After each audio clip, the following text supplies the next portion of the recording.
जोडोनिया धन उत्तम व्यवहारे उदास विचारे वेच करी उत्तमची गती तो एक पावेल उत्तम भोगील जीवखानी परोपकारी नेने पर निंदा परोपकारी नेने पर निंदा परस्त्रिया सदा बहिणी माया उत्तमची गती तो एक पावेल उत्तम भोगील जीवखानी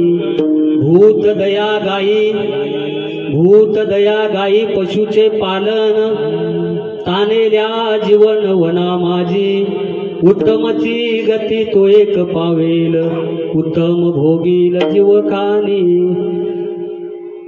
शांती रूपे नव्हे कोणाचा वाईट शांती रूपे नव्हे कोणाचा वाईट वाढवी महत्व वडिलांचे उत्तमची गती तो एक पावेल उत्तम भोगील जीवखानी तुका म्हणे हेची आश्रमाचे फळ तुका म्हणे हेची आश्रमाचे फळ परमपद बळ वैराग्याचे उत्तमची गती तो एक पावेल उत्तम भोगील जीवखानी विठाला विठाला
चरण संताचिया त्यांच्या कृपादाने कथेचा विस्तारू बाबाजी सद्गुरुदास तुका आत्मरूपू गणेशू केली स्मरण होय सकळ विद्यांचे अधिकरण ते जीवन श्री चरण श्री गुरुचे ओम नमो ज्ञानेश्वरा करुणा करा दयाळा तुमचा अनुग्रह लादलो पावन झालो चराचरी नमो सद्गुरु तुकया ज्ञान दीपा नमो सद्गुरु सच्चिदानंद रूपा नमो सद्गुरु भक्त कल्याण मूर्ती नमो सद्गुरु भास्करा पूर्ण कीर्ती सेवे लागी सेवक झालो तुमच्या आलो निज चरणा अहो स्वामी तुकया देवा यावरील करावा आव्यरू जेने धर्म जितविलाची बळी तो संभाजी जानन वाळी कावतरला जयाची आकुळी तया छत्रपतीची चरण कमळी साष्टांग दंडवत करीतसे शरण शरण हनुमंता तुम्हालो रामदूता काय भक्तीच्या त्या वाटा मज गावाव्या सुभटा प्रस्तुत कीर्तन रूपी सेवेसाठी निवडलेला अभंग जगद्गुरु जगदवंदनीय पाचव्या वेदाचे निर्माते तुमचं आमचं भक्तीचं सर्वांचं दैवत असलेले जगद्गुरु संत श्रेष्ठ तुकोबाराय नैमित्तिक कार्यक्रमाच्या निमित्तानं काही नैमित्तिक अभंग घ्यावे लागतात त्यातीलच हा वास्तुशांतीसाठी सदैव घेतला जाणारा हा अभंग आहे। या अभंगाच्या माध्यमातून जगद्गुरु तुकोबाराय संसार कसा करावा संसार तर सगळेच करतात परंतु संसार करताना संसार करत करत परमार्थ कसा साधता येतो संसाराच्या बाहेर एकही पाऊल न टाकता उत्तम प्रकारे जर संसार केला तर तो कशा पद्धतीने परमार्थ साधता येतो याचं वर्णन या अभंगामध्ये येणार आहे। विठाला विठाला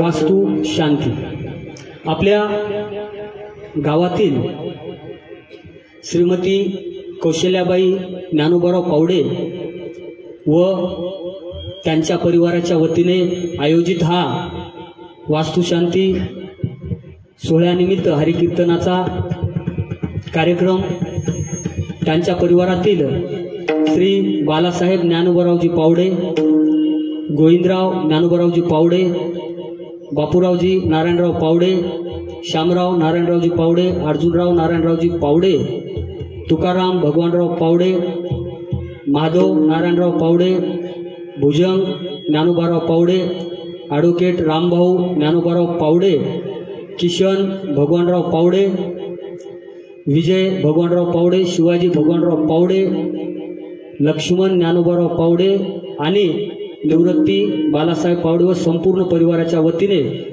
हा वास्तुशांतीचा कार्यक्रम आहे। परिहार विठाला विठाला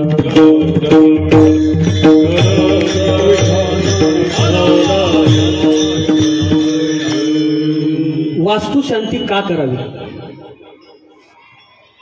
वास्तुशांती करण्यामागचा उद्देश काय आहे हा सर्वप्रथम आपण जाणून घेतला पाहिजे। हरिभक्तपरायण गोपीनाथ महाराज पावडेवाडीकर यांच्या वाणीतून प्रत्येक कार्यक्रमाच्या पाठीमागची पार्श्वभूमी त्याच्या मागचा इतिहास आणि पौराणिक कारण महाराज नेहमी सांगत असतात आणि जास्त काही सांगण्याची या ठिकाणी आवश्यकता नाहीये कारण वन डे मॅच 2020 वर आलेली आहे। कारण 12 ते 2 कीर्तनाचा वेळ होता तो आता 1 ते 2 झालेला आहे। आपण ज्यावेळेस वास्तू बांधकामासाठी काढतो त्यावेळेस रेती गिट्टी सिमेंट गजाळी इतर लागणारं साहित्य वेगवेगळ्या ठिकाणाहून येतं आणि ज्या ठिकाणी आपण काम करतो ती भूमी पवित्र व्हावी त्या भूमीमधले द्वेष निघून जावे त्यासाठी आणि दुसरे एक शास्त्रीय कारण आहे ते म्हणजे आपल्या हातून अन्नदानाचा यज्ञ व्हावा 4 पात्र या निमित्तानं उठावेत आणि ते पुण्य आपल्याला लाभावं हा एक उद्देश आहे। का वास्तू घराचं स्वप्न साधारणतः प्रत्येकालाच असतं। मनुष्य जीवनामध्ये अन्न वस्त्र निवारा या 3 गोष्टीच्या पाठीमागं माणसाचं आयुष्य रथाच्या चाकासारखं चालतं आणि या रथाचं चाक ज्यावेळेस चालत असतं त्यावेळेस आपल्या गरजा पूर्ण झाल्या पाहिजे. प्रत्येकाचं स्वप्न असतं की आपले घर असावं आणि त्या घराचं स्वप्न पाहताना घर बांधून पाहावं आणि लग्न करून बघावं म्हणतात. मग घर बांधण्याची गरज का याचा विचार केला तर थोडक्यात सांगतो आणि पुढे जातो. आपण सर्व शेतकरी कुटुंबातले आपली साधारण घरं, मातीचे पत्राचे घरं, ज्यावेळेस पाऊस पडतो, पाऊस पडल्यानंतर अनेकदा वारं वावदान सुटतं, घरावरचे दगड हलतात, पत्र उडतात, कधी कधी वाटतं घरात एखादा दगड पडतो की काय. कधी कधी एवढी अतिवृष्टी होते की घरात पाणी येतं आणि पाणी आल्यानंतर ते पाणी काढताना त्या मायमाऊलीचे त्या घरच्याचे हाल होतात. त्यांच्या मनामध्ये एकच असतं, शेतकऱ्याची परिस्थिती, शिक्षणाच्या, आरोग्याच्या आणि शेतीच्या गरजा पूर्ण करता करता घराचं स्वप्न अपूर्णच राहतं. घर बांधण्याचं स्वप्न पूर्ण होत नाही. काय करावं काय करावं काय करावं असा विचार प्रत्येकाच्या मनामध्ये येतो. कवी कुसुमग्राजाची कविता खूप छान आहे. त्यांनी घराचं वर्णन त्या ठिकाणी केलेलं आहे. ओळखलत का सर मला, ओळखलत का सर मला, पावसात आला कोणी, कपडे होते गर्दमलेले केसावरती पाणी. ओळखलत का सर मला, पावसात आला कोणी, कपडे होते गर्दमलेले केसावरती पाणी. क्षणभर बसला नंतर हसला, बोलल्यावरती पाहून गंगामाई पाहुणी आली, गेली घरट्यात राहून. ही कविता खूप सुंदर आहे. घराचं स्वप्न पूर्ण करता करता करता ज्यावेळेस माणूस आपल्या वास्तूचं स्वप्न पूर्ण करतो ना, त्यावेळेस जो आनंद असतो, असतात अडचणी येतील, परिश्रम घ्यावा लागेल, पैशाच्या अडचणी सोडवावं लागतील, पण ज्यावेळेस घराचं स्वप्न पूर्ण होतं त्यावेळेस त्या घरामध्ये राहतानाचा जो आनंद आहे आणि पाठीमागं घर नसल्यामुळं ज्या वेदना होतात, जे दुःख होतं, कधी कधी माणूस खूप विचार करतो माझं घर झालं पाहिजे, झालं नाही, आणि ज्यावेळेस ते घर होतं त्यावेळेसचा तो आनंद म्हणजे सुखाचा क्षण आहे. संसारामध्ये संसार यशस्वी होण्याचा एक पाऊल वाट किंवा एक मार्ग घर सुद्धा आहे. कारण ज्या घरामध्ये आपण सर्वाधिक काळ राहतो, कामानिमित्त आपण 8-10 तास बाहेर असतो, पण बाकीचे 12 ते 14 तास आपण घरामध्ये राहतो आणि त्या घराचं स्वप्न पूर्ण झालेलं आहे आणि त्यानिमित्त हा कार्यक्रम आहे. घर सगळेच बांधतात, घर सगळेच बांधतात आणि घर बांधण्याचं पशुपक्ष्यांचा जरी विचार केला, खोप्यामध्ये खोपा कसा सुगरिणीचा खोपा, पिल्लासाठी तिने झोका झाडाले टांगला. ती चिमणी, एक चोच आणि पायाचे 2-2 बोट, त्या बळावरती आपलं पूर्ण पाऊस येऊ, वारा येऊ, ऊन राहो, त्या पिल्लाला ऊन लागत नाही असं खोपा बनवतो. तसाच हा आपला खोपा आहे. आणि हा खोपा बांधताना जे घर आपण बांधतोय ते घर कशा पैशातून बांधलेलं असलं पाहिजे, आपण आपला संसार करताना त्या पैशाचा मार्ग कोणता असला पाहिजे, तेच तुकोबारा अभंगाच्या पहिल्या चरणामध्ये सांगत आहे.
जोडोनिया धन, धन जोडता येतं.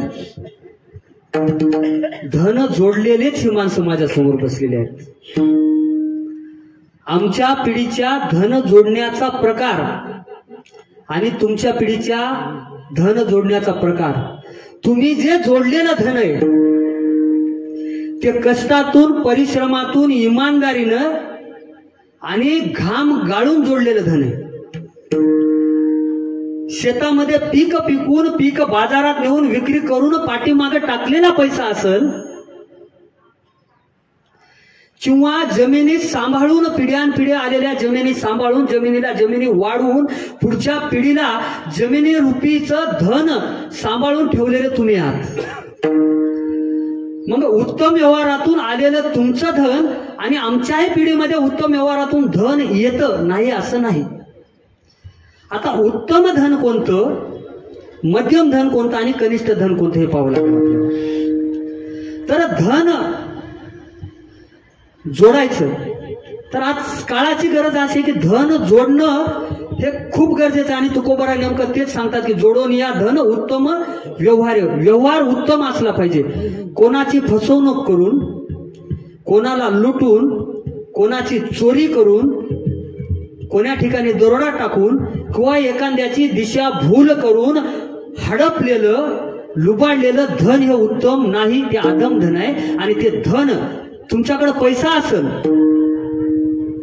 तुमच्याकडे गाडी असेल, तुमच्याकडे बंगला असेल, तुमच्याकडे सगळं असेल, आपल्याला वर हे 2 नंबर मध्ये काम करणारे लोक सुखी जरी दिसत असले तर त्यांच्या जर कुटुंबामध्ये जाऊन आपण पाहिलं आणि त्यांना खरंच विचारलं तुम्ही सुखी आहात काय, तर ते वरती चेहऱ्यानं सुखी जरी दिसत असले तरी त्यांचा अंतरात्मा दुःखात असतो. कारण त्यांनी मिळवलेलं धन हे पापाच्या किंवा कुणाच्या तरी हळहळ कळकळीच्या मार्गातून आलेलं असतं. आता दुसरी गोष्ट, उत्तम व्यवहार करताना लाज, लक्ष देऊन ऐका, लाज, भय, शंका, मान आणि अपमान याची पर्वा करता येत नाही. आणि ज्यानं व्यवहार करताना लाज बाळगली, व्यवहाराची, त्याला आता व्यवसाय चालतो की नाही याची भीती वाटली, किंवा आपल्या व्यवहाराला कोणी बंद पाडते का याची ज्याला शंका वाटली, किंवा आपण हा आता साधा धंदा करालो, लोक काय म्हणतील, भावकी काय म्हणेल, सूर्य काय म्हणतील याचा विचार जर केला तर तो व्यवसाय यशस्वी होत नाही. आणि आपल्या शेतकरी कुटुंबामध्ये आपण 6-6 महिने, वर्ष शेतामध्ये राबतो, 4 महिने 2 महिने पिकं काढतो, फुलाचं असेल, फळाचं असेल, भाजीपाला असेल, तर आपल्याला मोंड्यामध्ये नेऊन सकाळी बिटावर विकतो आपण पहाट. परंतु ज्या वेळेस आपल्याला विकून, म्हणजे 10 रुपयाच्या वस्तूचे आपण 15 रुपये घेऊन येतो, 5 रुपयावर आपण घरी येतो, आणि समोरची व्यक्ती त्या 15 रुपयाचे 30 रुपये करते. त्यानं ना पेरलेलं असतं, त्यानं ना मशागत केलेली असते, परंतु ते कमवतं. तुम्हाला आणि आम्हाला हा व्यवहार शिकावा लागणार आहे. तुकोबारा हेच सांगतात, उत्तम व्यवहार आहे आपलं पीक आपण विकायचं. जर आपल्याकडे वेळ नसेल तर आपल्या परिवारातल्या दुसऱ्यानं विकायचं, त्याच्याकडे वेळ असेल तर भावकीतल्यानं विकायचं, नाहीतर गावातल्यानं विकायचं. पिकवणारा व्यक्ती ज्या वेळेस विकणारा होईल त्यावेळेस व्यवहार त्याचा उत्तम झाल्याशिवाय राहणार नाही. दुर्दैव आहे आपल्या धर्माचा, आपल्या संस्कृतीचा. आणि आपलं बारकाईनं अभ्यास करा. आपलं गाव अपवाद आहे, आपल्याकडे व्यवसाय आहेत, मोठी माणसं आहेत, सर्वांची परिस्थिती बऱ्यापैकी आहे आणि काहींची बऱ्यापैकी नाही सुद्धा. मग ही परिस्थिती सुधारताना आपण समाजामध्ये एक विचार केला पाहिजे. दिवाळी आली, रक्षाबंधन आले की करदोडे आणि राख्या घेणारे, बांधणारे आपण, जबाबदारीनं बोलतोय मी, घेणारे, बांधणारे आपण, करणारे, विकणारे आणि विरोध करणारे लोक जे आहेत ते. दुसऱ्या बाजूला रंगपंचमीला रंग आपण उधळायचा, कोणाकडनं विकत घ्यायचा, त्यांच्याकडनं. त्या विठाला विठाला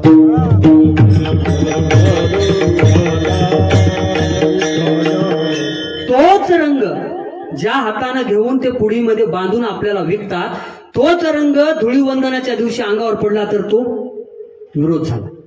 सुधारायला पाहिजे, कुठंतरी विचार केला पाहिजे. आणि गरज आहे काळाची. जमिनी कमी झाल्यात, 4 एकरवरचं कुटुंब नाताच्या वेळेला आज अर्ध्या एकरवर आलेलं आहे.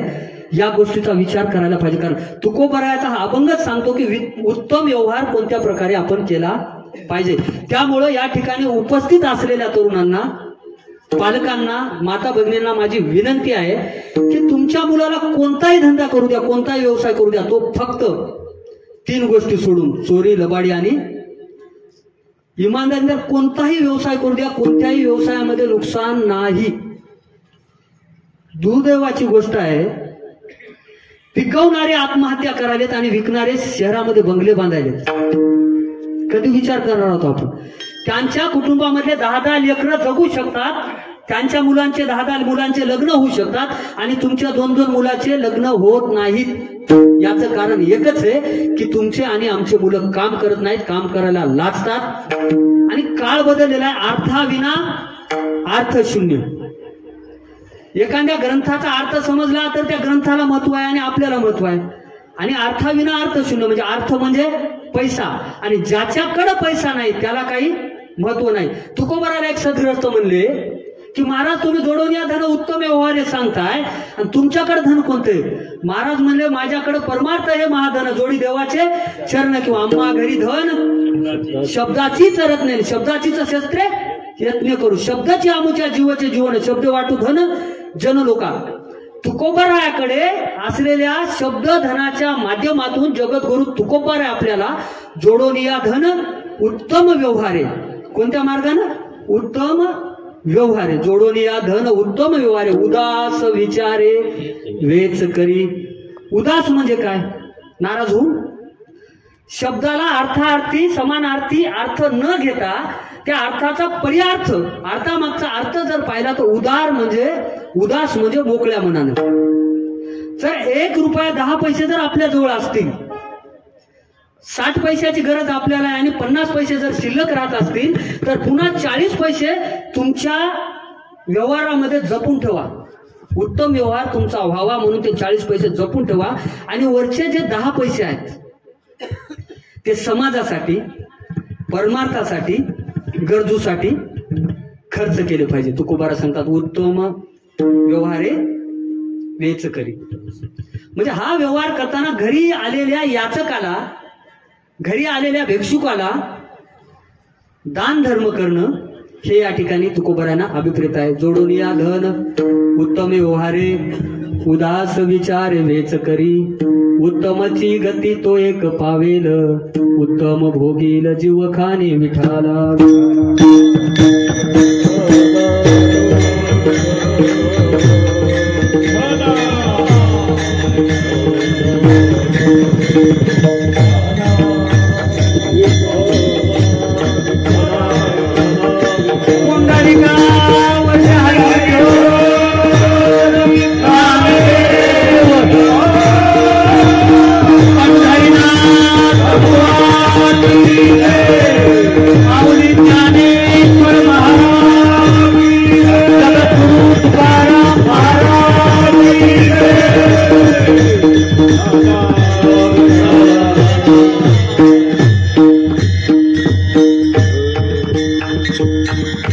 संसारामध्ये संसार करत असताना आपण संसारातल्या दुसऱ्या वर्गामध्ये मोडतो सगळेजण.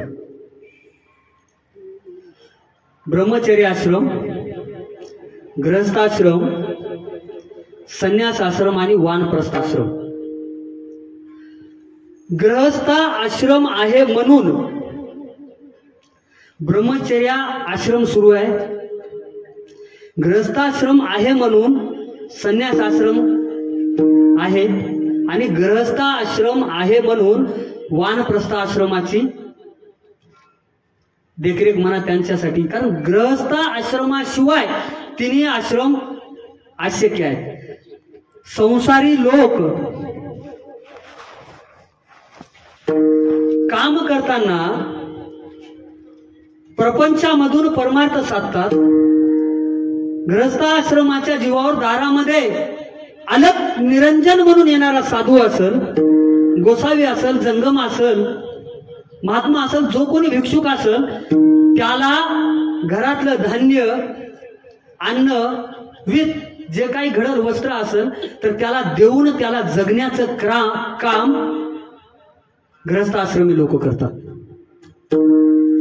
ब्रह्मचर्य आश्रम म्हणजे ब्रह्मचर्य दीक्षा घेऊन साधू झालेला एक वर्ग आणि आपल्या कुटुंबामधली जी लहान लहान लहान लेकरं असतात ना 25च्या आतची, त्यांना जगवणं, त्यांना शिकवणं, त्यांच्या आरोग्याची काळजी आणि त्यांना स्वतःच्या पायावर उभं करण्यापर्यंतचं काम आई वडील ब्रह्मचर्य आश्रमामध्ये असलेल्या मुलांना करतात। आणि वानप्रस्थ आश्रमामध्ये जे काही ऋषी मुनी साधू असतात, वैरागी असतात, तर त्या लोकांचे ज्या ज्या वेळेस मेळावे होतात, त्या लोकांचा जेव्हा जेव्हा पारमार्थिक कार्यक्रम होतात, ते कार्यक्रमाला शोभा ही गृहस्थ आश्रमामुळे आहे। म्हणून गृहस्थ आश्रम सुखाचा व्हावा, गृहस्थ आश्रमातून परमार्थ साधला जावा आणि तो परमार्थ कशा पद्धतीनं साध्य करायचं हे सांगताना तुकोबाराय म्हणतात, ज्यानं गृहस्थ आश्रम यशस्वी केला, ज्यानं गृहस्थ आश्रमाचा उद्देश साध्य केला, त्याला उत्तमची गती तो एक पावेल दुसऱ्या चरणामध्ये।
उत्तमची गती तो एक पावेल, उत्तम भोगील जीवखानी. उत्तम, गुड, बेटर आणि बेस्ट. चांगला, बरा, चांगला आणि सर्वोत्तम. म्हणजे उत्तम म्हणजे त्याला दुसरी उपमा नाही, उपमेय नाही आणि उपमान सुद्धा नाही, एवढं सर्वोत्तम. म्हणजे एखाद्या विद्यार्थ्याला शिक्षण घेत घेत यशस्वी व्हायचं आणि यशस्वी होत असताना, परीक्षा देत असताना त्यांना IPS अधिकारी व्हावं, आणि ज्यावेळेस तो जिल्हाधिकारी म्हणून नियुक्त होतो त्याच्यापेक्षा उत्तम दुसरं काही आहे का? नाही. तेवढीच उत्तमची गती तो एक पावेल, उत्तम भोगील जीवखानी. एक दृष्टांत सांगतो.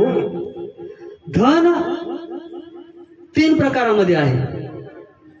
ज्याप्रमाणे माणसाचा स्वभाव सुद्धा 3 प्रकारचा असतो, सात्विक, राजसिक आणि तामसिक. सात्विक पद्धतीनं कमावलेलं धन हे उत्तम धन आहे, तुकोबरांना अपेक्षित असलेलं ते धन आहे. आणि सात्विक पद्धतीनं वागणारा, व्यवहार करणारा व्यक्ती, त्याला देवाची भक्ती सुद्धा करण्याची आवश्यकता नाही. त्याचं जर आचरण, त्याचं चरित्र, त्याचा समाजासोबत व्यवहार चांगला असेल तर त्याची सात्विक वृत्तीच त्याला सद्गतीला नेल्याशिवाय राहत नाही. लोभाजी नावाचे एक सद्ग्रस्त होते. आता ज्याचं नावच लोभाजी होतं, तर नावाप्रमाणे त्याच्यात गुण तर असायलाच पाहिजे. पण त्याची चूक नव्हती, गरिबी होती, पाचीला पुजलेली. त्याने एकच शपथ घेतली होती तरुणपणामध्ये, गरीब म्हणून जन्माला आलो पण गरीब म्हणून मरणार नाही. पण त्यानं वाटेल ते करायला सुरू केलं. खोटं बोलायचं, लुबाडायचं, लुटायचं, करत करत करत करत लोभ्याचा लोभा झाला, लोभाचा लोभाजी झाला, लोभाजीचा लोभाजी शेठ झाला. 2 मुलं, मुलीचं लग्न झालं, संपत्ती सगळी आली, मुलं वेगळे निघाले. 6 महिने याच्याकडे, 6 महिने त्याच्याकडे, याची वारी सुरू झाली. आता हे थकलं होतं. याने जमीन वाटून दिली ती, पण म्हातारं हुशार होतं. यानं जी काही संपत्ती, पैसा, त्या काळामध्ये काय बँका नव्हत्या ना, जुनी गोष्ट, तर भिताडामध्ये त्यानं हंडीमध्ये ठेवून दिली होती. योगायोगाने पॅरालिसचा अटॅक आला. अटॅक आल्यानंतर ते बाजूवर पडलं. पडल्यानंतर सोयरे धायरे गावातले लोक यायचे, लोभाजी हे तुमच्या कर्माचं फळ आहे म्हणले. तुम्ही आयुष्यामध्ये कधी अन्नदान केलं नाही, तुम्ही आयुष्यामध्ये कधी वर्गणी दिली नाही, आयुष्यामध्ये कधी कोणा पाहुण्याच्या मुलीच्या लग्नाला मदत केली नाही, कोणाच्या कामावर पडले नाही, आणि तुमच्यावर ही वेळ आली. आता जर तुम्हाला उद्धार पाहिजे, उद्धार करून घ्यायचा असेल, किंवा तुम्हाला जर मनाचं समाधान करायचं असेल, तर तुम्ही काय करा, काहीतरी अन्नदान करा म्हणून. गाव असतात, गावातली चांगली माणसं असतात, सांगू लागले त्याला मार्ग, पण त्याला बोलताय ना गेलं. डोळ्यातून पाणी व्हायले. ते भिताडाकडे हात करायले. दोन्ही पोरं तिथंच होते. पोराला माहित होतं म्हाताऱ्याने ठेवलं, बाज तिथंच लावायला लावली. पोराला काढताय ना. मग ते हात असा करायले. ते काय म्हणाले, गाववाले होते, भिताड फोडा, त्याच्यातली थोडी संपत्ती घ्या, काय अन्नदान करायचे ते करा. पण पोरं त्याचेच होते ना, बापसे बेटा सवाई. पोरं म्हणले, अहो काचे पैसे येतील म्हणले बाबाजवळ. कशाचे पैसे येतील? जे काय पैसे कमी त्या भिताडात घातले बांधकामामध्ये म्हणले बाबांना, ते सांगायलेत म्हणले. ते आणखी रडायला लागलं. ते पोरं तितक्यावर थांबणार नाही. बाबा तुम्ही काळजी करू नका, तुमच्या माघारी आम्ही आणखी वाढीता, काही चिंता करू नका. म्हणजे त्याला चांगलं कर्म करू दिलं का? नाही. मग कमवलं कोणाला? मग अशा मार्गानं कमवलेला व्यक्ती, त्याची उत्तमची गती तो एक पावेल असं होईल का? नाही. दुसरा एक व्यक्ती होता, ध्येय, आशा, आकांक्षा आणि प्रयत्न. व्यवसायामध्ये असेल, संसारामध्ये असेल किंवा परमार्थामध्ये असेल, एक ध्येय निश्चित करावं लागतं. ध्येय निश्चित करण्यासाठी ते काम पूर्ण होईल या आशेनं आपल्याला जगावं लागतं, आशेनं. आणि एक विशिष्ट आकांक्षा समोर ठेवून, इच्छा समोर ठेवून जर प्रयत्न केले तर प्रयत्न आणती परमेश्वर. असाध्य ते साध्य करिता सायाचं कारण अभ्यास तुका म्हणे. एक छोटंसं गाव होतं, खेडेगाव. दळणवळणाची साधनं नव्हती, शहर जवळ नव्हतं, काही नाही. शेतकरी कष्ट करायचा, कष्ट करून घरच्या गरजा पूर्ण होईनात. 2-4 एकर जमीन, आता काय करावं म्हणला. मग त्यानं आता ऑब्झर्वेशन केलं, मला नुसत्या शेतीवर आपलं पोट भरत नाही म्हणला. ढोरही मरायची वेळ आली, दुष्काळ पडलेला होता, चारा नव्हता, पाणी नव्हता, दुधाचा धंदा बंद पडला, शेती पिकत नव्हती, काय करावं. जुने माणसं खूप खंबीर होते बघा, आणि आताचे डायरेक्ट दोरीच घ्यायला येतात. रजाकाराच्या काळामध्ये छातीवर दगड ठेवून रजाकाराचा कर भरून जमिनी सांभाळणारे म्हाताऱ्याच्या समोर त्याची पोरं हलक्या काळजानं काम करावं वाटत नाही, काम करायची लाज वाटते, म्हणून आत्महत्या करायला व्यसनाधीन होऊन. हे दुर्दैव आहे. तर ते म्हातारच चिवट होतं, जुनं होतं, म्हणलं चला काहीतरी करून बघू. त्यानं ध्यान दिलं, म्हणलं आता काय करावं. एक गावामध्ये कोळ्याचं माणूस गावाच्या वाटण माश्या धरून जाऊ लागलं घेऊन पोतं. बघलं, म्हणला थांबा, म्हणला पाणी प्या, म्हणला गाडग्यातलं पाणी दिलं. त्याला विचार, काय धंदा भारी दिसायला म्हणले तू. काय नाही, ते जायचं म्हणले, कोटे माश्या धरायच्या, बाजारात येऊन इकायच्या, 1000-2000 रोज हेरीच पडते म्हणलं. असं काय म्हणलं, आपली बंद म्हणला शेती उद्यापासून. एक गळ घेतला, जाळ घेतलं, गेलं. बेजार धरले, घेऊन आलं, बाजारात गेलो. म्हणला काय बेजारी झाली, मला 100 रुपयाच्या सुद्धा झाल्या नाही, काय करावं म्हणलं. मग आता एक असंच भिक्षुक आलं गावामध्ये. महाराज, खरेच महाराज व्हा की म्हणला तू. नाही, तुकोबराच्या भाषेमध्ये ऐसे कैसे झाले भोंदू, कर्म करून म्हणती साधू, अंगा लावून राख डोळे झाकून दावणी वैराग्याची कळा भोगी विषयी 16. असे तर नाही ना महाराज तुम्ही. नाही हो, आमचा धर्म आहे, मागतोत खातोत करतो. मी झालं तर कसं होईल म्हणलं, आता जगायचंय, मी झालं तर कसा होईल म्हणलं. आणि त्यानं घेतले भव्य कपडे घातले, त्याच्यात संग निघालं. आता खळाची संगत लागली त्याला, ते खरंच नव्हतं महाराज पक्क. त्यानं भिक्षा मागीत एका घरी डल्ला मारला आणि ते गेलं निघून. यालो म्हणला, बस इथं वडाच्या झाडाखाली. गाववाले हुडकीत आले, गौसली घेतो म्हणले. एक चोर पळाला म्हणले, एक चोर इथं राहिल्या गावच्या पाटलाला, बोलीनं याला वरी झाडलं, उलट टांगलं.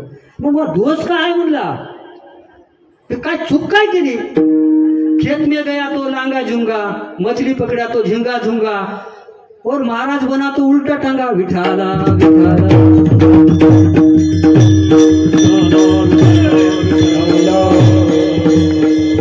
ही अवस्था टाळण्यासाठी आपल्या जवळ जे आहे, ज्या पद्धतीचं आहे आणि ज्या मार्गाने आपण जे काम करतो ते काम इमानदारीनं करून, कुणाचीही शोषण न करता उत्तम चांगल्या मार्गाने जर केलं तर उत्तमाची गती तो एक पावलं. उत्तम भोगील जीवखानी. याही जन्मामध्ये आणि येणाऱ्या अनंत जन्मामध्ये जर चांगल्या पद्धतीनं संताच्या घरामध्ये, संप्रदायामध्ये, परंपरेमध्ये, चांगल्या कुटुंबामध्ये, चांगल्या कुळामध्ये जर जन्म घ्यावा लागल तर कर्मधर्म त्यांचा झाला नारायण, त्यांचे पावन 3 लोक. पवित्र ते कुळ पावन तो देश, जेथे हरीचे दास जन्म घेती. चांगल्या कुळामध्ये जन्म घेण्यासाठी, चांगली गती नेण्यासाठी आपलं कर्म, आपलं धन हे चांगल्या मार्गाने कमवलेलं पाहिजे. आणि परोपकारी नेने परनिंदा, परस्त्रिया सदा बहिणी माया. परोपकार एवढा करायचा की घडत तेवढाच करायचा. लक्षात घ्या, परोपकार एवढा करायचा की घडत तेवढा करायचा. कर्ज काढून दान धर्म करायचा नाही. आणि जवळ असेल तर परमार्थ परोपकार केल्याशिवाय राहायचं. कारण परोपकार ते पुण्य, परपीडा ते पाप. मग या पापाच्या तापातून मुक्त होण्याचं साधन म्हणजे परोपकारी. आणि परोपकारी नेने परनिंदा.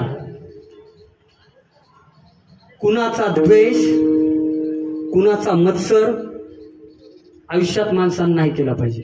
आणि जो व्यक्ती द्वेष मत्सर करतो, निंदा ज्याचे घरी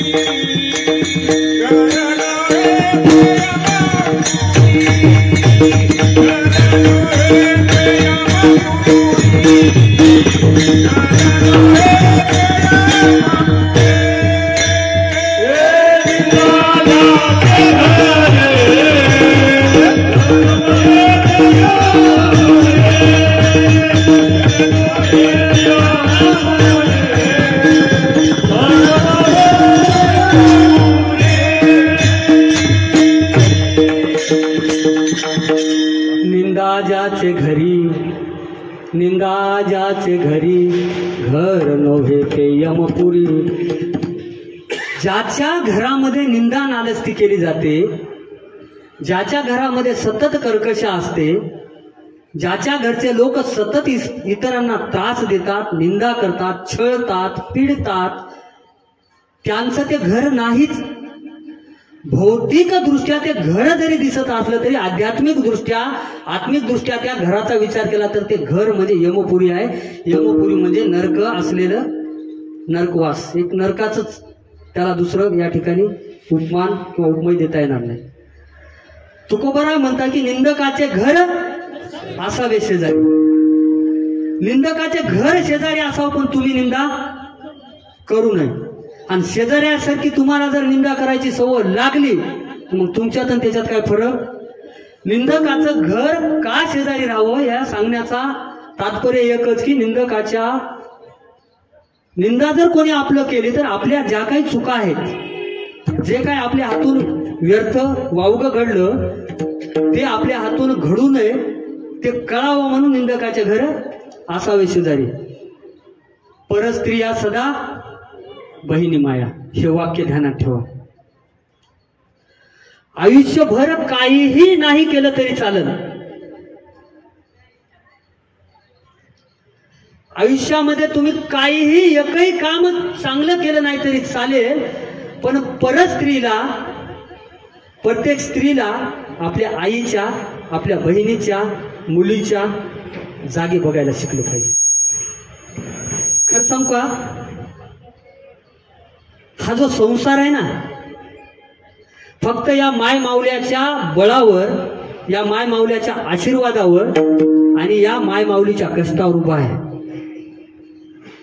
पुरुषी अहंकारामध्ये तुम्हाला वाटल आम्ही करायलो, आणून द्यायलो, आम्ही भागवायलो, तुम्ही खायलेत बी ना करून दिलेलं. मग असं जरी वाटत असलं तरी या माय माऊल्यांचा त्याग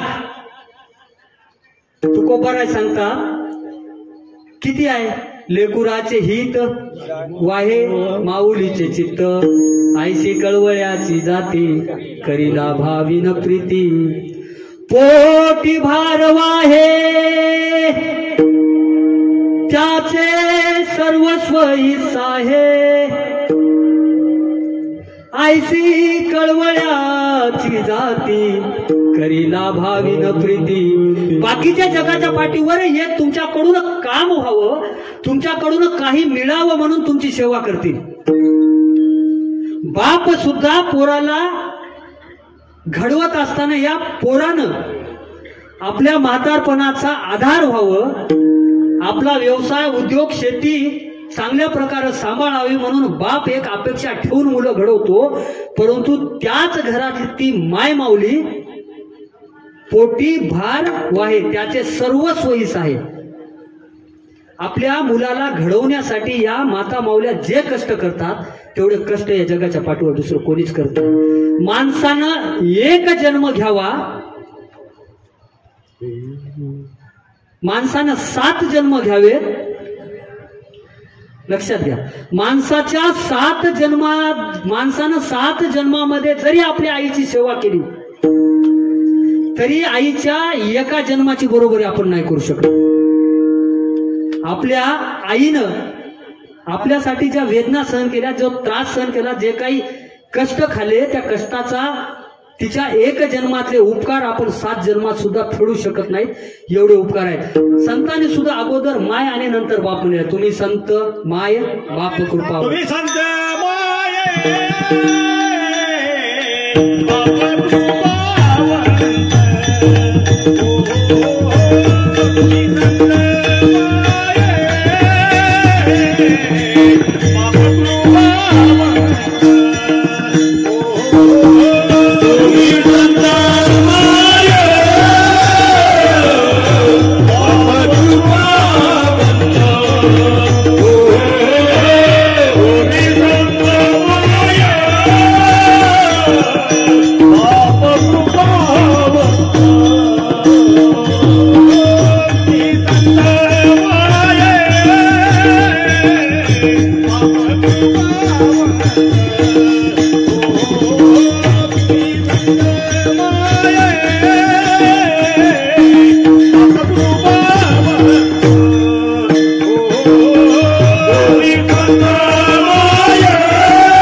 आपलं सौभाग्य 19व्या शतकात आपला जन्म झाला म्हणून आपलं भाग्य आहे. आणि आपला जर जन्म 10व्या शतकात झाला असता ना, संत श्रेष्ठ ज्ञानोबाराय, नामदेवराय, तुकोबाराय आपल्याला बघायला भेटले नसते, ऐकायला भेटले नसते. आजही तुम्ही संत माय बाप कृपावंत, कायमी पतित कीर्तिवान, अवतार तुम्हा धराया कारण उद्धराय जन जड जीवा. जड जीवा म्हणजे संसाराच्या चक्रव्यूहामध्ये अडकलेले, अल्पबुद्धीमध्ये परमार्थाचा विचार न करता संसारामध्ये गुरफटलेल्या लोकांना जडबुद्धी तुकोबारायांनी म्हटलेलं. आणि या जडबुद्धी लोकांचा उद्धार व्हावा, या जडबुद्धींचं कल्याण व्हावं म्हणून संतांचा अवतार आहे. आई वडिलांनंतर आपले मायबाप जर कोणी असतील ना तर ते संत आहेत. दुसऱ्याला मायबाप करायचे नाही, म्हणायची आवश्यकता नाही. कारण तुमचा विचार मायबापानंतर संत करतात, भगवंत करतात. जगाच्या पाठीवर तुमचा विचार करणारा तिसरा व्यक्ती अजून जन्माला यायचा राहिलाय. तुम्ही संत माय बाप कृपावंत आणि परस्त्री सदा बहिणी माया, असा विचार तुमच्या मनामध्ये यायसाठी काय लागतं? ते पुत्र कसे लागतात? कोळी कन्या पुत्र होती जे, कन्या पुत्र होती जे झाली, कोळी कन्या पुत्र होती जे झाली, कोळी कन्या पुत्र होती जे झाली, कोळी कन्या पुत्र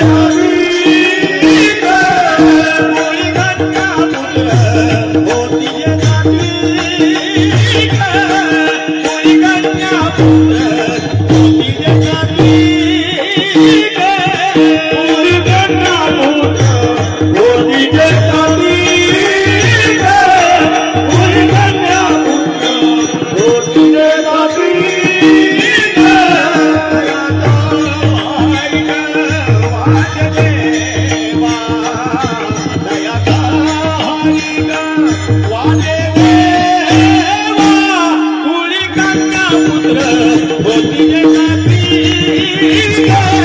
कोळी कन्या पुत्र होती जे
कुळकन्या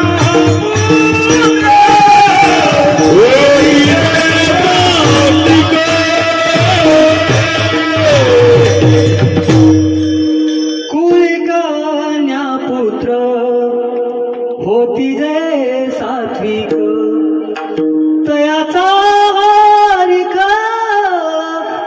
वाटे देवा कुळकन्या पुत्र होती जे सात्विक.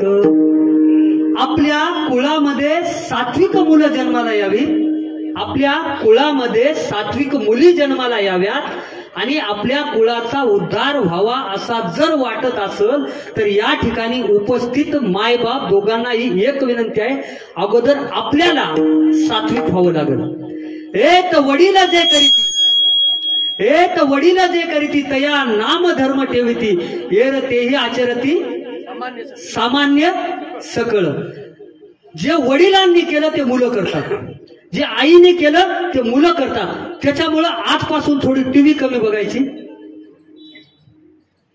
आजपासून थोडं मोबाईलवर कमी राहायचं,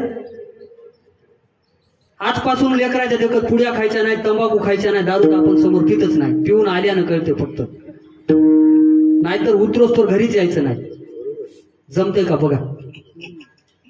तुम्हाला वाटतंय तुमचा मुलगा चांगला निघावा, तुम्हाला वाटतं तुमच्या मुलीनं तुमचं नाव काढावं, आरशात एकदा बघा की आपण कुठं आहोत.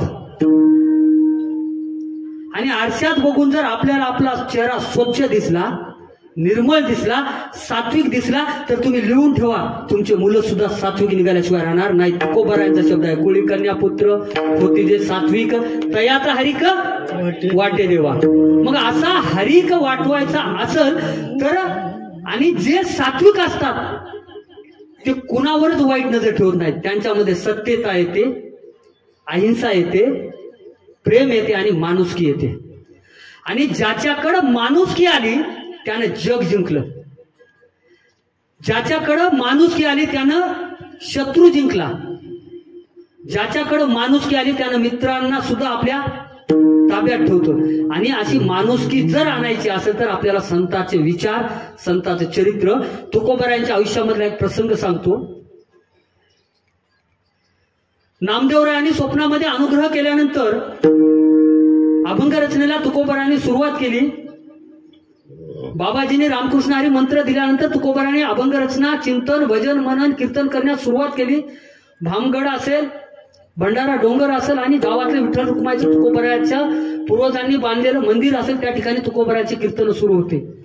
पाहता पाहता पाहता तुकोबारायांचं चरित्र, तुकोबारायांचे विचार आणि तुकोबारायांचे अभंग आणि पूर्ण महाराष्ट्रावर गारुड केलं.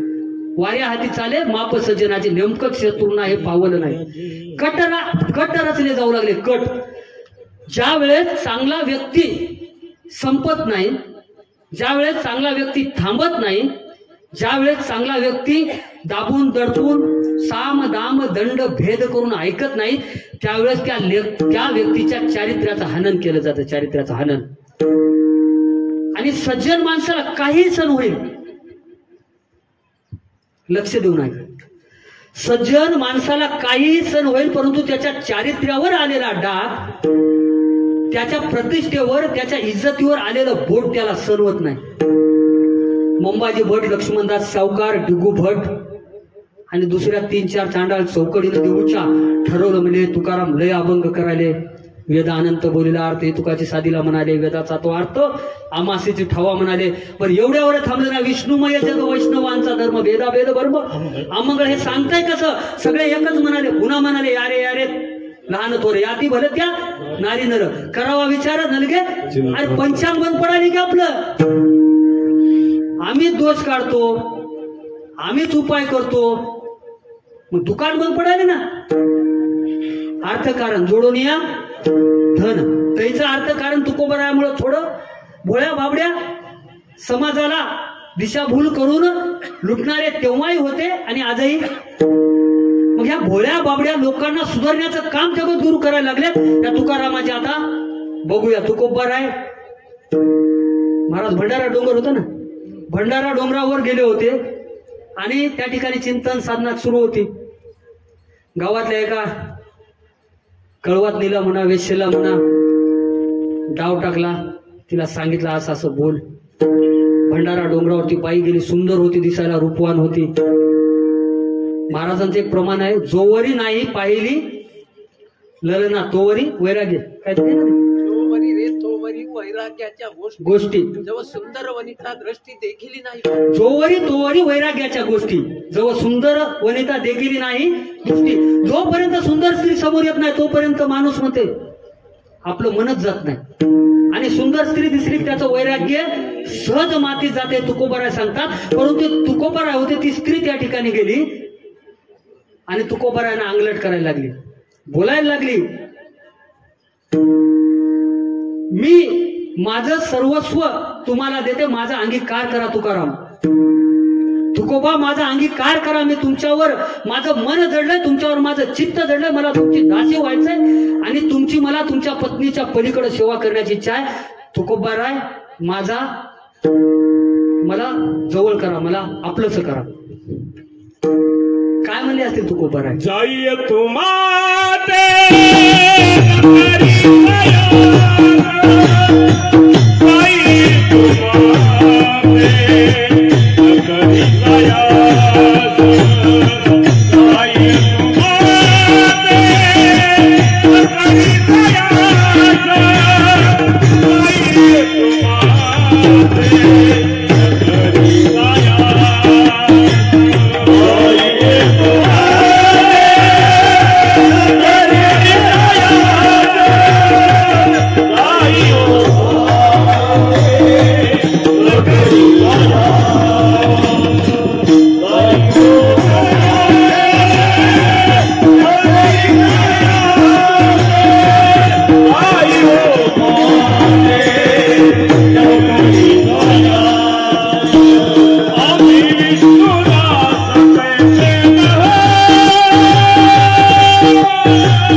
सायास करू नको. त्या बाईनं आपलं डोकं तुकोबाराच्या पायावर ठेवलं आणि ढळा ढळा रडायला लागली. महाराज पाप लागलो, यात काय पुढच्या 7 जन्मामध्ये नरकात सडण्या एवढं काम केलं. तुमच्यासारख्या सज्जनाला, तुमच्यासारख्या महात्म्याला मी छळलं, माझ्या हातून पाप घडलं, मोठा अपराध घडला. महाराज मी आजपर्यंत एखाद्यावर नजर टाकावी आणि त्यानं आपलं घरदार इकावं एवढी विखारी मी होते. छळी विष्णुदासा कोणी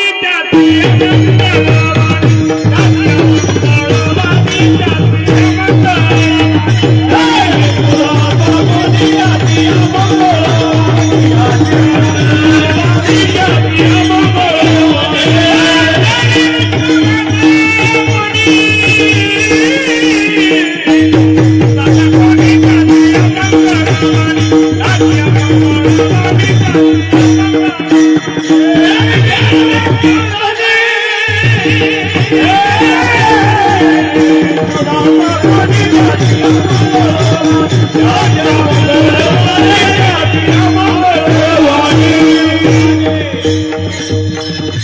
छेळी विष्णुदासा कोणी त्याची अमंगळ वाणी, त्याची वाणी सुद्धा पवित्र होणार नाही, त्याची वाणी पवित्र नाही.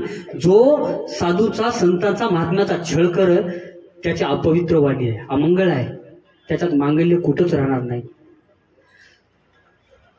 पराविया नारी रखुमाई समान गेले नमुन्या ठाईची, म्हणजे आमच्या हृदयामध्ये ठसावलंय की प्रत्येक स्त्री आमची माया आहे, आमची बहीण आहे आणि आमची लेक आहे. आमच्या माईवर, आमच्या बहिणीवर, आमच्या लेकीवर आम्ही वाईट नजर टाकावीच कशी, आमच्या डोक्यामध्ये बुद्धी येतीच कशी. देशाचं दुर्दैव आहे महाराज. सगळे लक्षात घ्या, चिंतन करा, या गोष्टीवर विचार करा. समाजामध्ये आपण फिरताना एक गोष्ट लक्षात ठेवायची, प्रत्येक स्त्रीच्या शिलाचं, प्रत्येक स्त्रीच्या अस्तित्वाचं रक्षण आपण केलं पाहिजे. आपल्या घरची लेकबाळ कुठंतरी कॉलेजला गेलेली असेल, शिक्षणाच्या निमित्ताने शाळेत गेलेली असेल किंवा गावाला जात असेल, आपली लेक कोणत्या तरी ठिकाणी गेली आणि कुणाची तरी लेक त्या मार्गाने चाललेली असते, त्यावेळेस आपली पोरगी नाही, आपली बहीण नाही, आपल्या घरची स्त्री नाही म्हणून तिच्याकडे दुर्लक्ष करू नका. संकटात असेल तर तिला मदत करा, तिला सोडवा.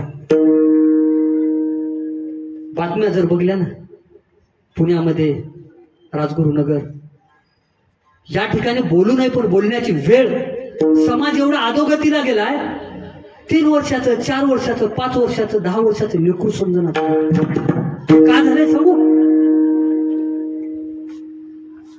तुकोबारा ज्ञानोबारायांनी दिलेले संस्कार, तुकोबारा ज्ञानोबारायांनी दिलेली माळ आम्ही गळ्यातून काढून टाकली म्हणून हे झाले.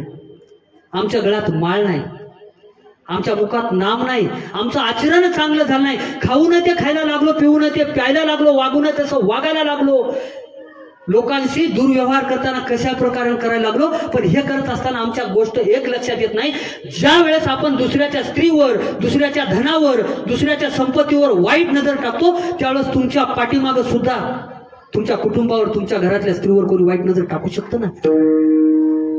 एकाच नाहीये, सर्वांनी मिळून सुधारलं पाहिजे आणि विचार केला पाहिजे. परस्त्रिया सदा बहिणी माया. एक छोटासा दृष्टांत सांगतो.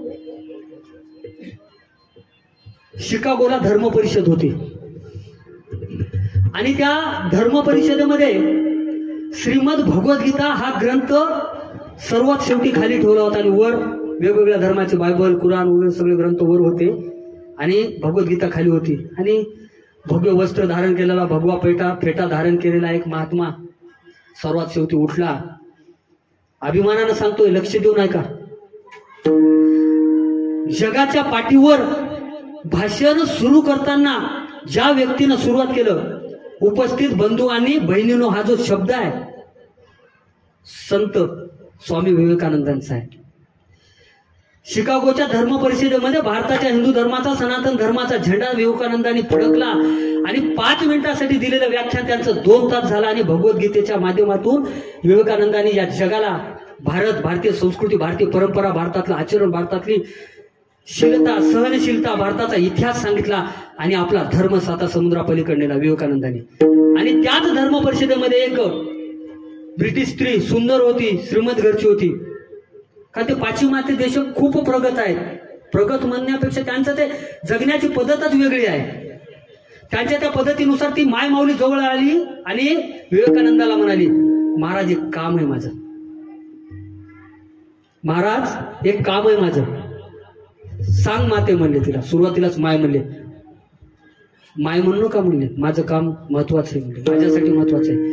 माझ्या एवढ्या देशामध्ये तुमच्यासारखा एकही पुरुष नाही, माझ्या बघण्यात आला नाही. मी एवढं फिरले, एवढं जग बघितलं, तर माझी एक इच्छा आहे की तुमच्याकडून माझ्या पोटी एक पुत्र यावा. वाक्य बघा, त्या स्त्रीनं सरळ म्हटली की विवेकानंदजी तुम्ही मला एक पुत्र द्या, माझ्या सोबत लग्न करा आणि मला पुत्र संतती आणि तुम्ही तुमचं निघून जा.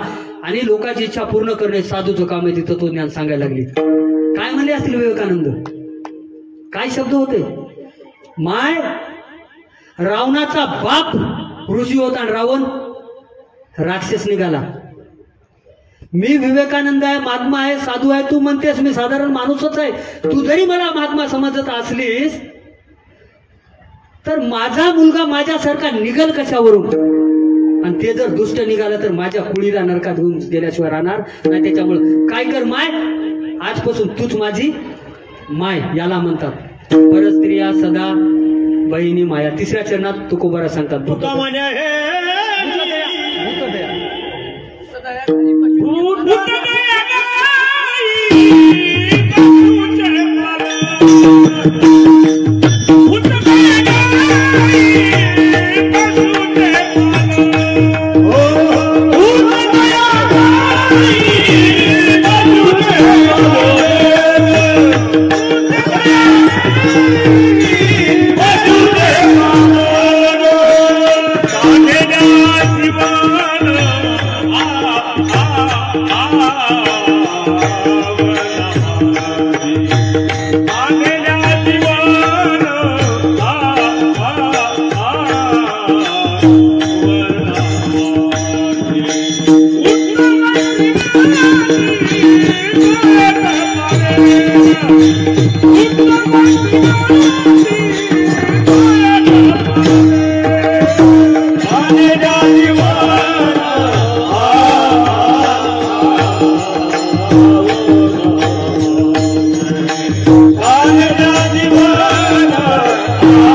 गाई, पशुचे पालन. भूतदया गाई, पशुचे पशुचे पालन.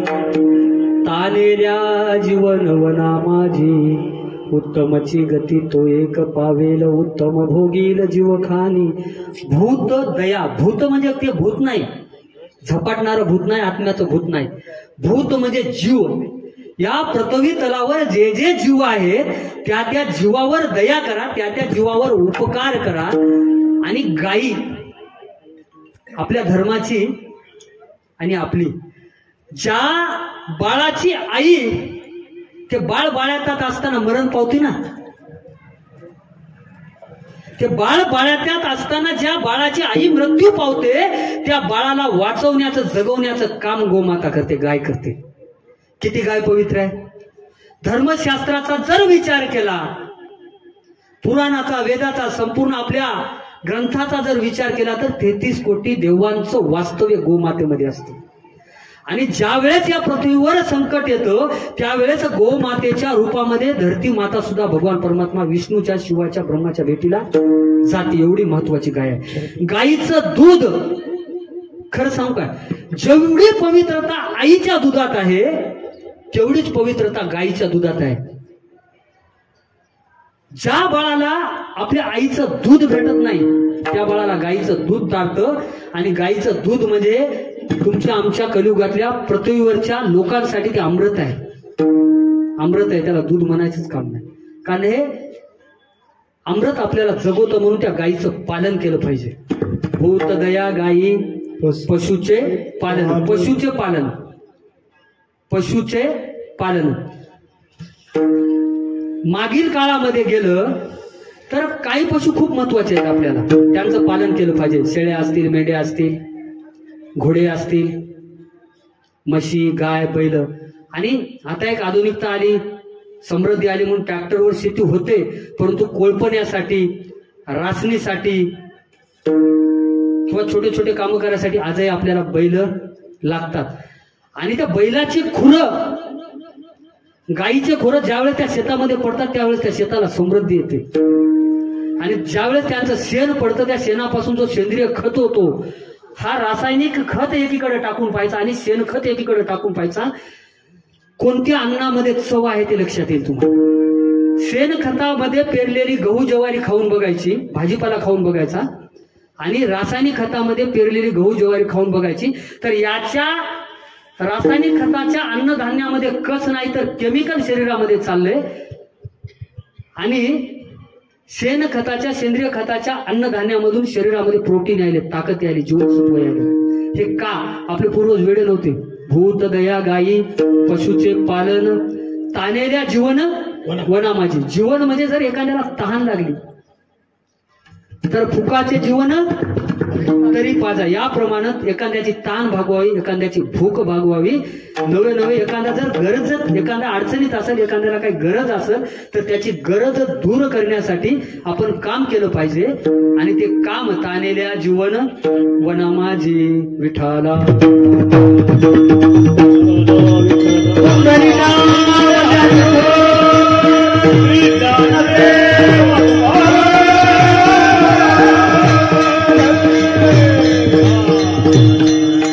या चरणामध्ये तुकोबारा दया शब्द वापरतात. भूत दया.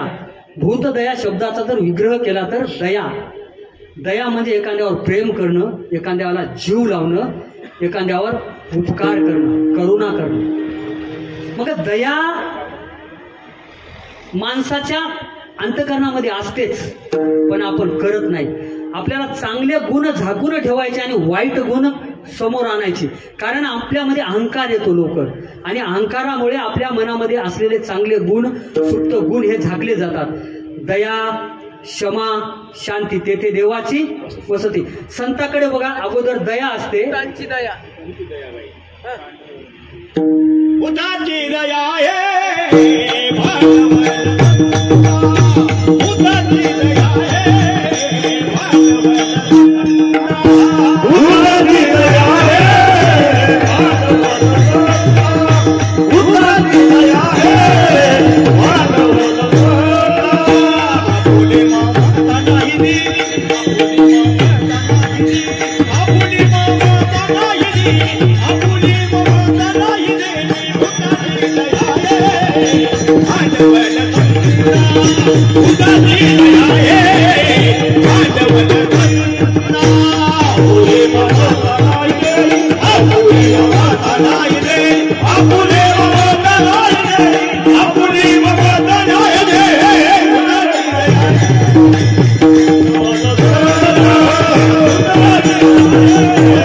माता नाही दिली.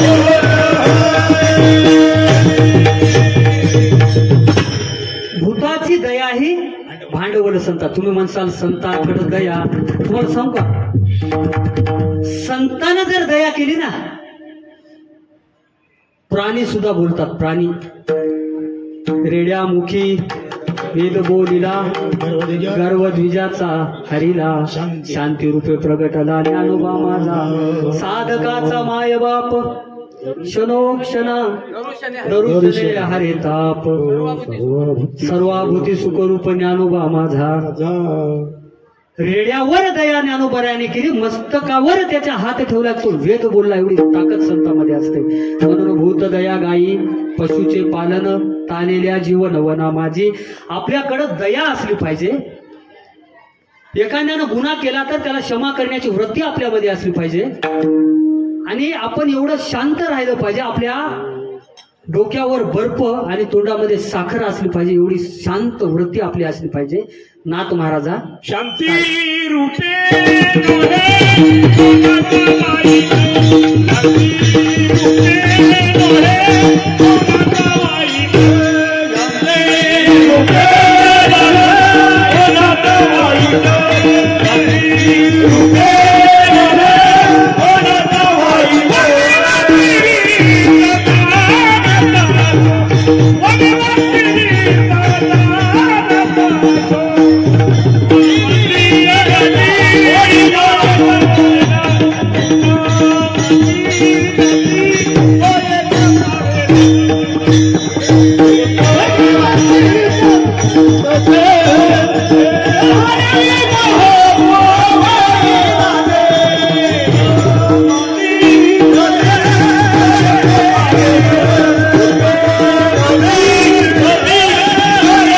कोणाची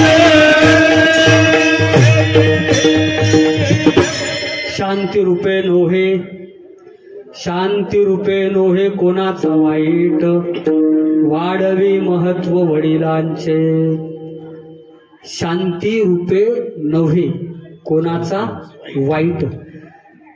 माणसानं आयुष्यामध्ये कोणाचं चांगलं करणं होत नसेल तर करूच नका, कारण चांगलं करण्याची दानत प्रत्येकात नसते, चांगलं करण्याची पात्रता प्रत्येकामध्ये नसते. आणि चांगलं करण्याची पात्रता जर आपल्यामध्ये नसेल तर कोणाचा वाईट करण्याचा अधिकार तुम्हाला दिलाय कोण? लोकांचं वाईट करण्यासाठी जर तुम्ही तुमचा वेळ खर्च घालत असाल तर तो वेळ स्वतःचं चांगलं करण्यासाठी जर खर्च केला तर स्वतःचं चांगलं होईल आणि तुमचं चांगलं झालेलं बघून दुसरं एखादं सुधारल्याशिवाय राहत नाही. शांती रूपे नव्हे कोणाचा वाईट.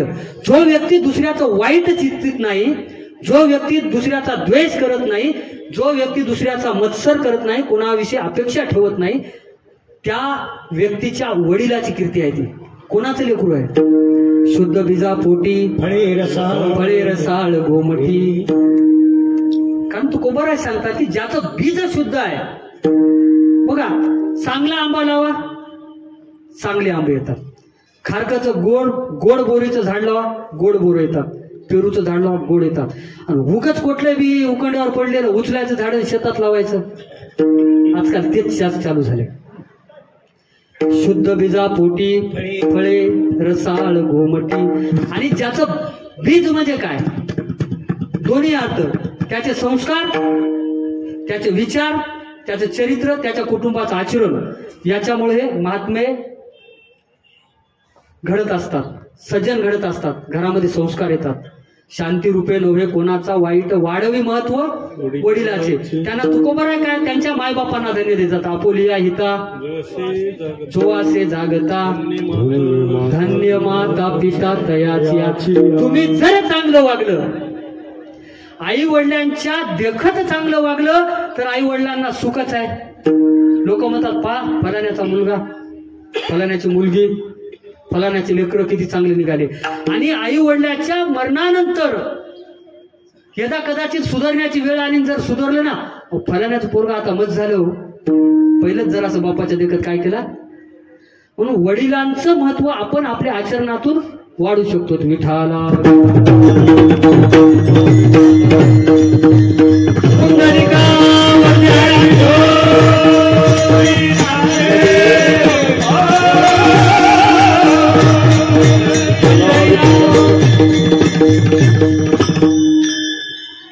जोडून या धन उत्तम व्यवहारे, उदास विचारे वेच करी.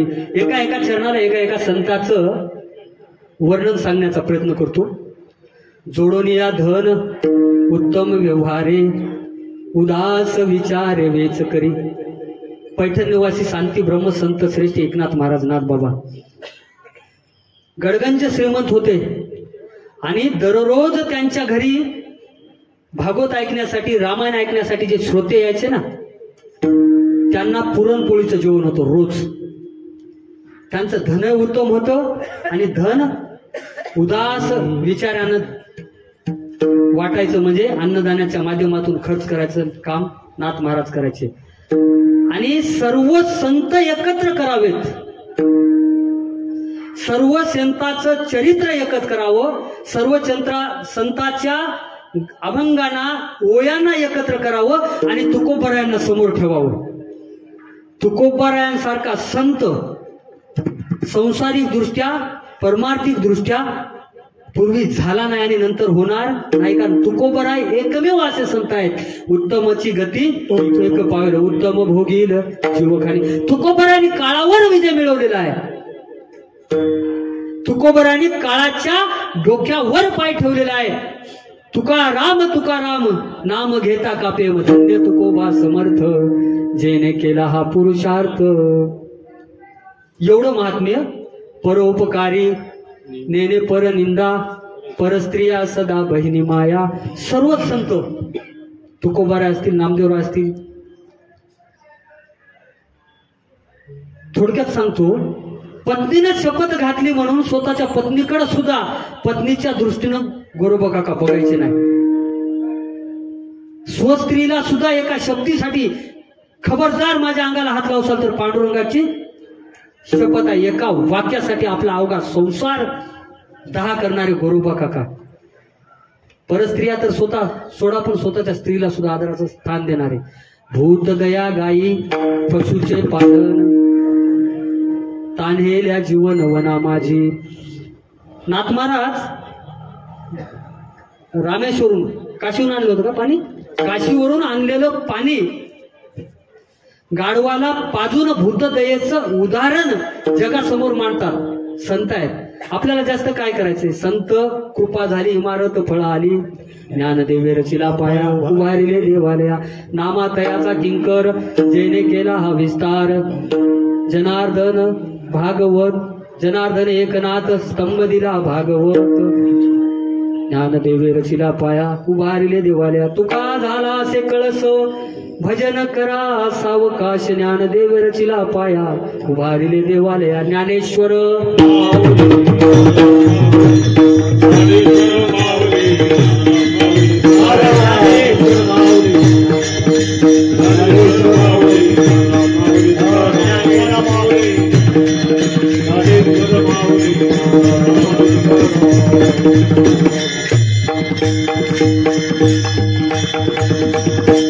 उत्तमची गती तो एक पावेल उत्तम भोगील जीवखाने. संपूर्ण अभंग सोडवण्याचा प्रयत्न. आपल्या धर्मामध्ये 4 पुरुषार्थ आहेत: धर्म, अर्थ, काम आणि मोक्ष. तुकोबरा यांचे 2 अभंग आहेत बघा. संसारात राहून या 2 अभंगाचं जर अनुकरण केलं तर 3ऱ्या अभंगाची आवश्यकताच नाही.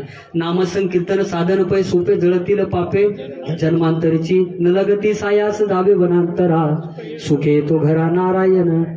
या अभंगाचा जर मतितार्थ चरितार्थ अर्थ जर समजून घेतला जगलो तर भगवंताची प्राप्ती आहे. संसार सुफळ आहे. सलोकिता समीपता सायुज्यता आणि कोणती महाराज स्वरूपता या 4ही मुक्त्या भगवंताची भक्ती न करता या जोडून या धन उत्तम व्यवहारे उदास विचार वेच करी. काय करायचंय लक्षात घ्या. चांगल्या मार्गाने धन कमवायचं आणि चांगल्या मार्गाला खर्च करायचं. बरोबर आहे. परस्त्रीला म्हणजे दुसऱ्याच्या स्त्रीला लेकी बाळीला आपली बहीण माय मानायची. 2 गरजूला मदत करायची आणि कुणावर तुका म्हणे फार थोडा तरी परोपकार एवढं करायचं. 3 आणि कोणाचं वाईट करायचं नाही. शांती रूपे नव्हे कोणाचा वाईट. 4 कोणाचं वाईट करायचं नाही. परस्त्रीला माय बहीण मानायचं. चांगल्या मार्गाने धन कमवून खर्च करायचं आणि प्राणी मात्रावर दया करायची आणि ताणेल्याची ताण भुकेल्याची भूक भागवायची. हे 4 कामं केले तुकोबरा शेवटच्या चरणात. तुका म्हणे हे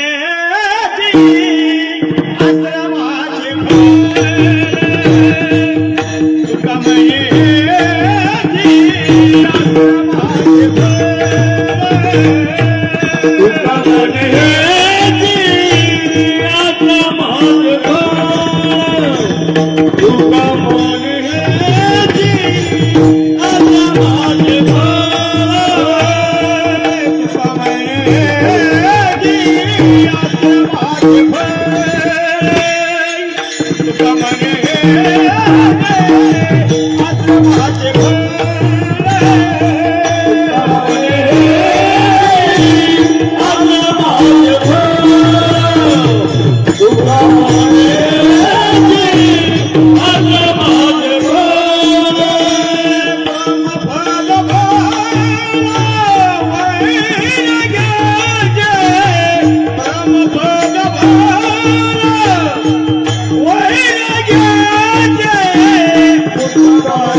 तुका म्हणे हेची आश्रमाचे फळ परमपद बळ वैराग्याचे धर्म अर्थ काम आणि मोक्ष साध्य करण्याचं काम या पद्धतीनं जर वागलं तर निश्चितपणाने ज्यानं या पद्धतीनं वागलं त्याला पुरुषार्थात त्याच्या आयुष्याचा साध्य होईल, धर्म अर्थ काम मोक्ष त्याचे पूर्ण होईल.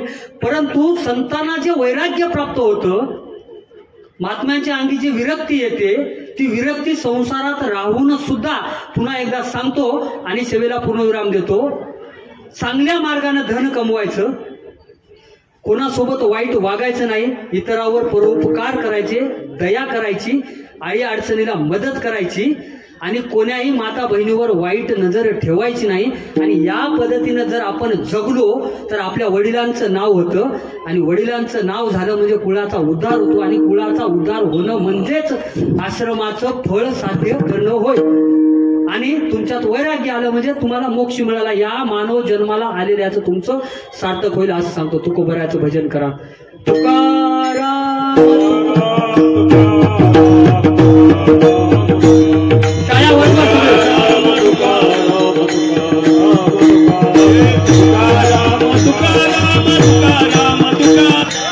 सगळे काळ्या वाजवा, काळ्या वाजवा.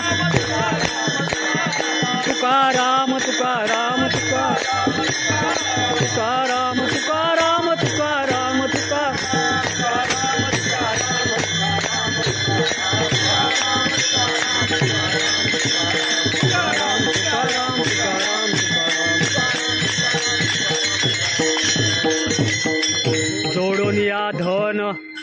जोडून या धन उत्तम व्यवहारे, उदास विचार वेच करी, उत्तमची गती तो एक पावेल, उत्तम भोगील जीवखानी, पर उपकारी नेने पर निंदा, पर स्त्रिया सदा बहिणी माया, उत्तमची गती तो एक पावेल, उत्तम भोगील जीवखानी, भूत दया गाई पशुचे पालन, तानेल्या जीवन वना माझी, शांती रूपे नव्हे कोणाचा वाईट, वाढवी महत्व वडिलाचे, तुका म्हणे हेची आश्रमाचे फळ, परमपद बळ वैराग्याचे, उत्तमची गती तो एक पावेल, उत्तम भोगील जीवखानी, विठाला विठाला.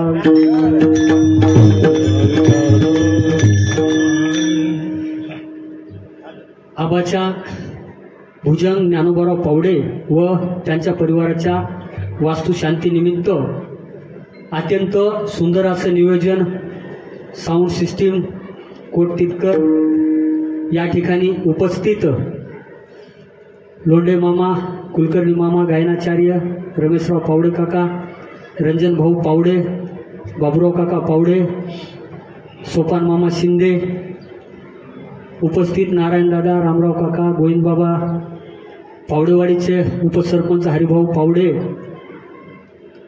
आपल्या गावाच्या वारकरी संप्रदायाचं वैभव, हरिभक्त परायण आमचे मार्गदर्शक गोपीनाथ महाराज पावडेवाडीकर, बाबुराव काका, दिलीप भाऊ, सर्व उपस्थित मंडळी, तरी न्यूनते पुरते अधिकही सरते, करोनी घ्यावे तुमते, विनवितू असे मज पामर आहे, काय थोर पण पायीची वाहन पायी परी, बोलिले लेकुडे वेडे वाकुडे उत्तरे, करा क्षमा अपराध महाराज तुम्ही सिद्ध.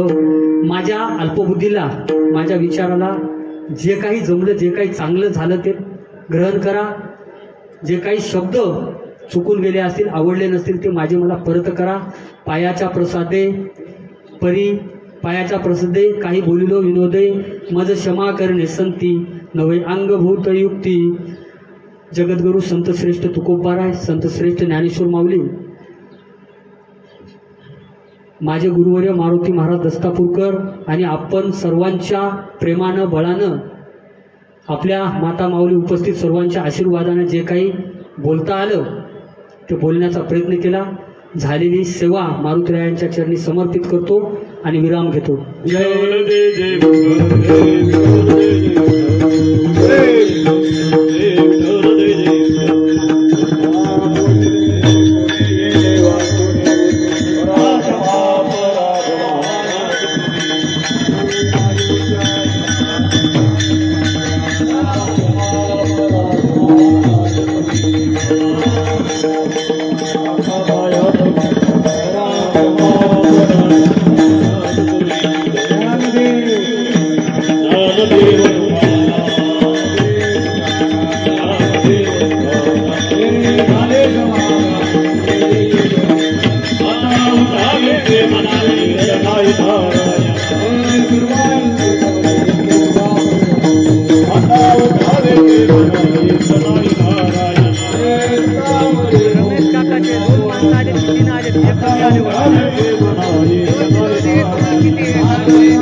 देवराव म्हणतात तेवढं त्याला दोघा तिघांच्या द्या बाकीचं शब्द आणावं.